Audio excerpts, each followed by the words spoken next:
Hi and welcome to my review videos. This time I'm doing the IS-3. The IS-3 is the tier 8 Russian heavy line, which goes to the IS-7 by the way, not the other one. This tank is a very OP tank.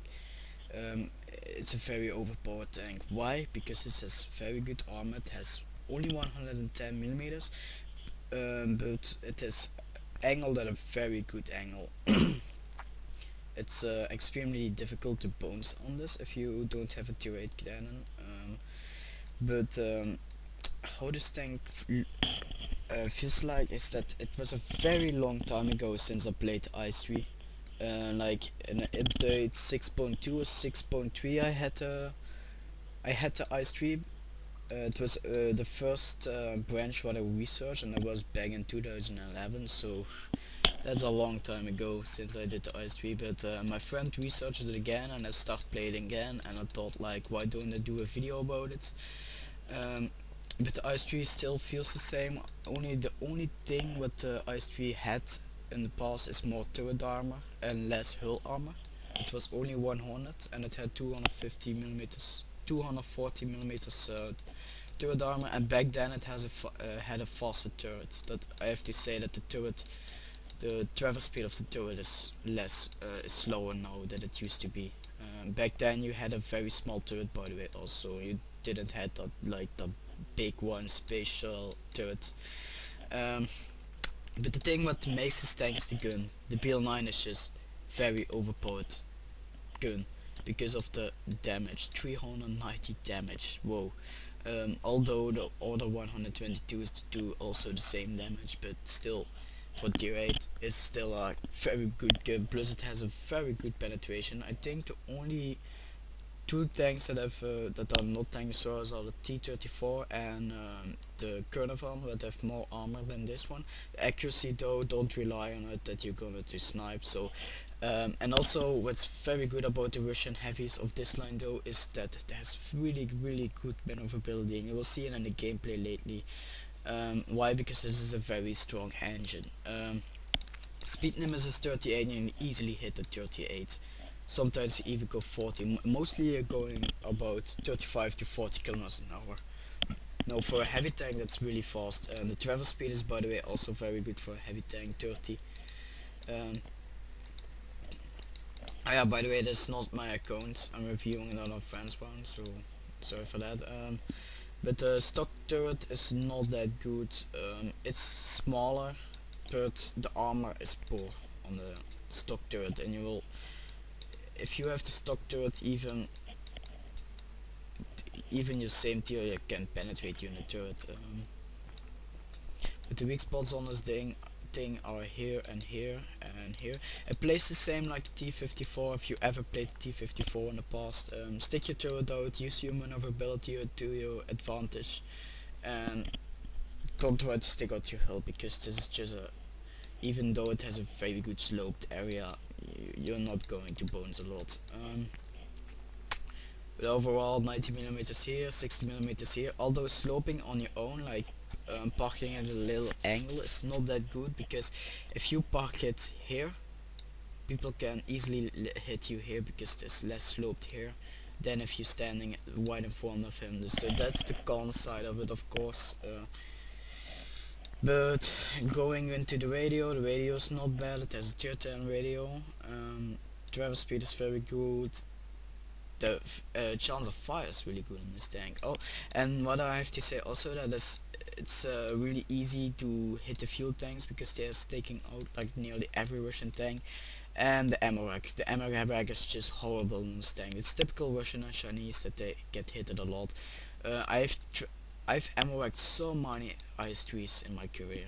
Mostly the IS-3 and the Type 59 ammorecked, because the ammoreck is here, I think, or on no. So the ammoreck is here on the end of the tank. So if you hit it here, like right in front of it, the shell travels throughout the tank and it can hit your ammoreck here. So I have a chance that you hit this ammoreck and it will blow up really easily. What you want to use here is plus 20% to turret rotation, because this tank has a very good maneuverability. So you can use the turret rotation you're gonna use the turret rotation a lot. You play more like a heavy medium tank, let's say it like that. Minus 10% load time. This gun doesn't have a good reload time, like only 5 rounds per minute. That's not a lot. So use the minus 10% load time because you're also gonna use it on the IS-3, I know, for my career. Camouflage net is always handy, it's very cheap to buy. Plus 10% to aiming speed, this is what you want to have on the Russians. Because the Russians have so slow aiming speed, but for the amount of damage you deal, it's worth it.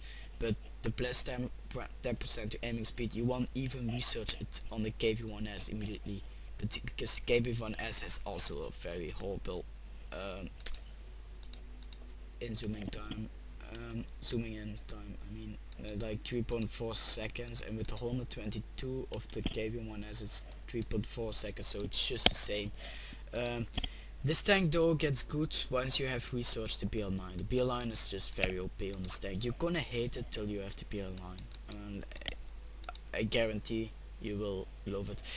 How you want to run it is a 1 gold shell like he did, lots of AP and not much HE. Good skills you want to use on this tank are 6 sense, of course, I always research first. Camouflage, because this tank is very small and you can easily hide behind the bushes, although I don't really recommend sniping, but it's a 50-50 tank. You can use it for both strategies.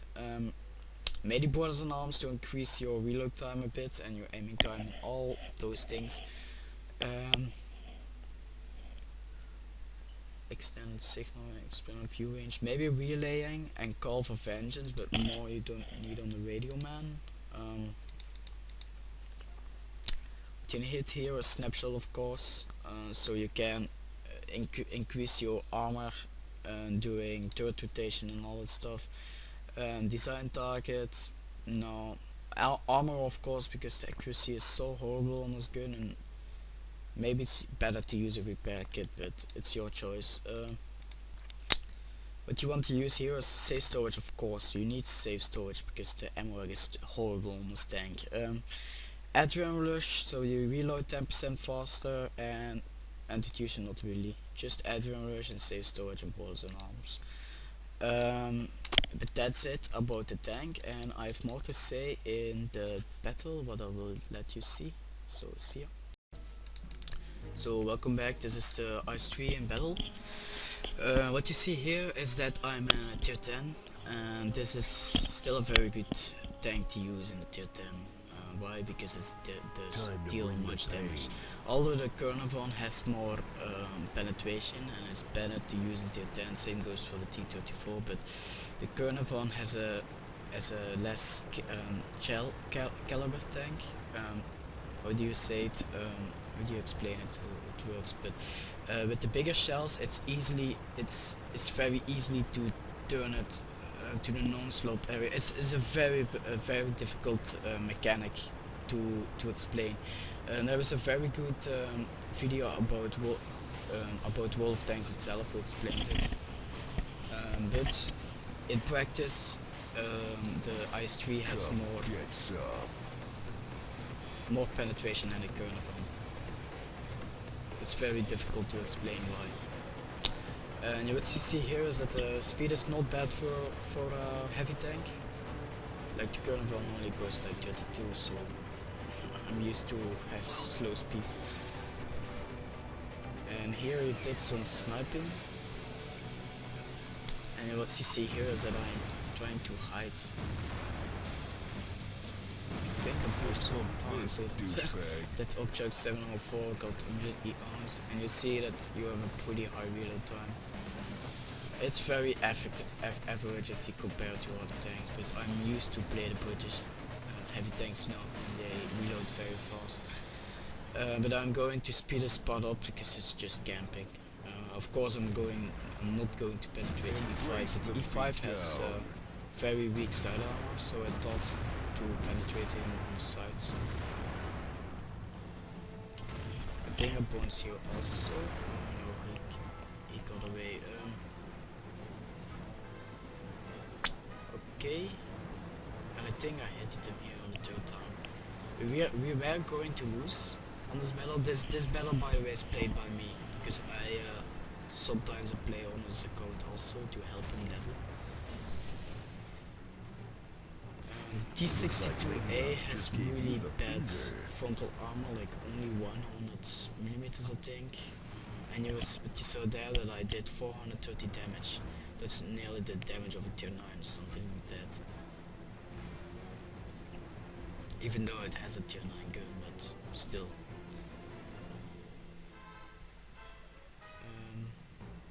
I don't know what it did here. I think I shot him, but I think I was on. I'm not sure. Oh no, I missed. Yeah, this is one of the examples why it has such bad accuracy. You see that it is it's very easy to absorb shells from the front.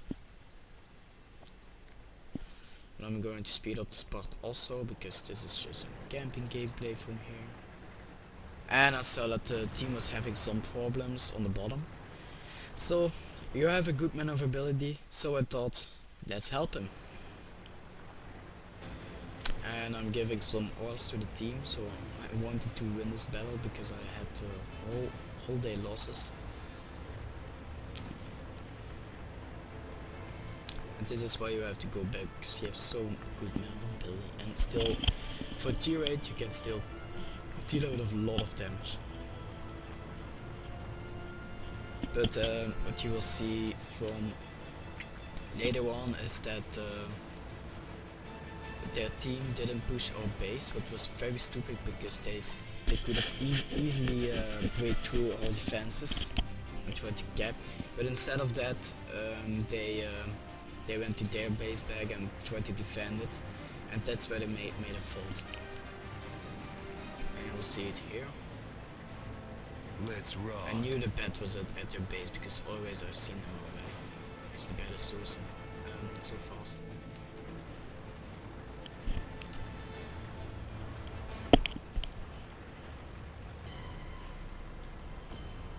And the IS-3, by the way, looks it's a very good looking tank.